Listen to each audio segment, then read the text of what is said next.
ابھی چراغوں کا سلسلہ تو جناب مہدی تلک چلے گا، ابھی تو زہرا کے گھر میں روشن ہوا ہے پہلا دیا حسن کا۔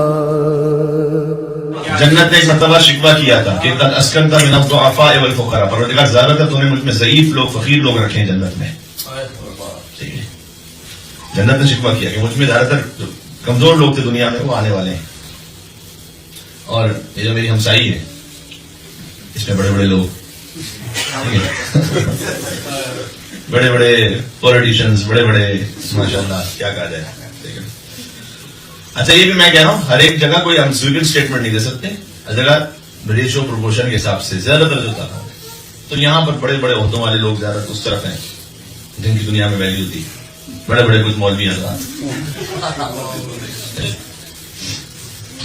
جو عالم محمد علیہ السلام کے ذکر سے دور ہے۔ شیطان سے بڑا تھوڑی کوئی عالم تھا، لمبی داڑھی رکھ کر پاکستان میں بدماشی ہو سکتی ہے، اللہ کے پاس تھوڑی بدماشی ہو سکتی ہے۔ جملہ پہنچ گیا، پاکستان میں بدماشی ہو سکتی ہے، وہاں تھوڑی ہو سکتی ہے بدماشی۔ جنت نے کیا شکوہ کیا کہ قد اسکنت من الضعفاء والفقراء، زیادہ تر مجھ میں جن کی دنیا میں اتنا اسٹیٹس نہیں۔ اللہ نے جواب کیا دیا، شکوہ کیسے دور کیا؟ اللہ نے قد زینتک بالحسن والحسین،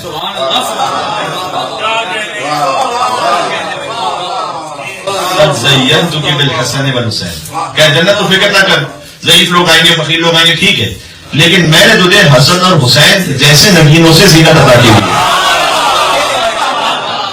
قد زینتک بالحسن والحسین فماست الجنہ کما تمیز العروس، حدیث میں جیسے ہی جنت نے سنا کہ حسن اور حسین کے نگین جیسے نگینوں سے مجھے زینت عطا ہوئی ہے، فماست العروس فماست الجنہ کما تمیز العروس، تو جنت اپنے حسن پر ویسے اترانے لگی جیسے دلہن اپنے حسن پر ناز کیا۔